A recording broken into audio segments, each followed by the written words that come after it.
Bonjour à tous. La Sidra de Kitissa relate la terrible faute du veau d'or, mais elle commence par l'ordre que Dieu donne à Moshe de faire donner à chaque juif le demi-shekel. Et, nous dit Rashi, le demi-shekel, c'est l'expiation à la faute du veau d'or.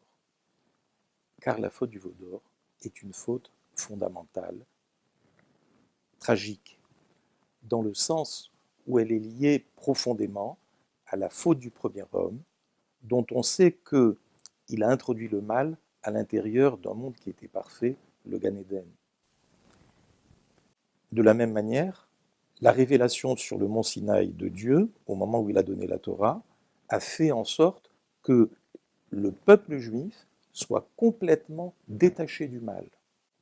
La faute du veau d'or a remis cette souillure, si on peut dire, au sein du peuple juif.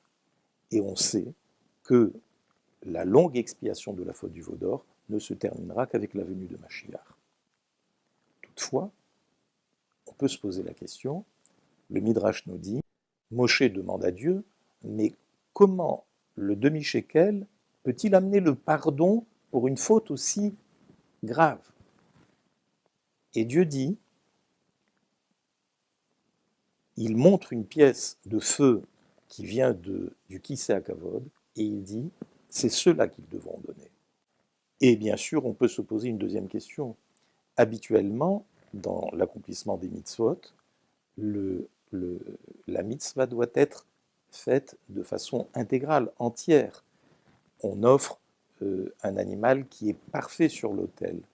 De manière générale, on s'applique à faire en sorte que nos mitzvot soient, même physiquement, complètes.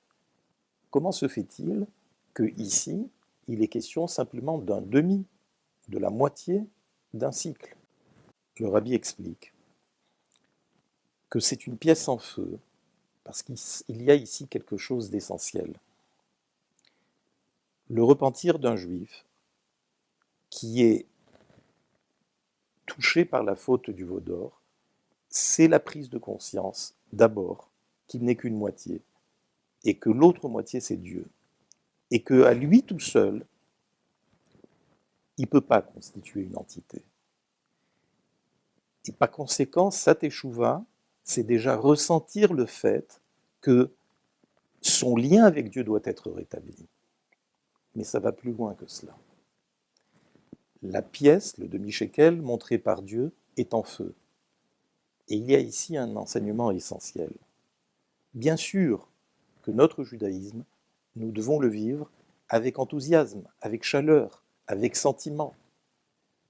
Le Tanya nous dit qu'une mitzvah qui est faite sans kavana, sans intention, sans concentration, sans sentiment, c'est comme un corps sans âme. Donc bien sûr qu'il faut qu'il y ait du sentiment dans notre judaïsme. Mais ici, le message est encore plus profond. En chacun de nous, il y a une âme qui est une partie de Dieu, si on peut dire, qui est une, par essence divine. L'essence de l'âme, qui fait un avec Dieu, n'est pas toujours dévoilée à l'intérieur de la vie quotidienne. Le demi-shekel en feu vient nous dire que c'est l'essence même de l'âme qui doit briller à l'intérieur de chacun de nous. L'essence même de l'âme, qui est le lien inconditionnel de chacun de nous avec Dieu, c'est cela qui doit nous éclairer et c'est cela qui doit nous guider dans notre vie quotidienne. Et c'est certainement de cette façon-là que nous hâterons la venue de Mashiach Tzidkeinu le plus vite possible.